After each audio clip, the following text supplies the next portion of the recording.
In this video, I will show you how to capture scrolling screenshots on Windows.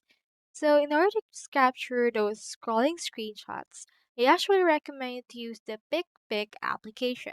You can go to their website, which is pickpick.app, then just head over and click on this download option. As you can see, there are a full feature screen capture and recording tool with intuitive image editor, color picker, color palette, pixel ruler, protractor, crosshair, whiteboard, and more. So as you can see, here is what it looks like. As you can see right here, you can just download it into your Windows, and you can see that they have the scrolling window option in the screen capture. So you can just choose this right here in order to make a scrolling screenshot on your window. You can also edit that using their graphic accessories right here that you can actually use for yourself. They also have a dark mode feature that enables you to show what it looks like on the dark mode right there. So that's all there is today, and I hope this video helped you out.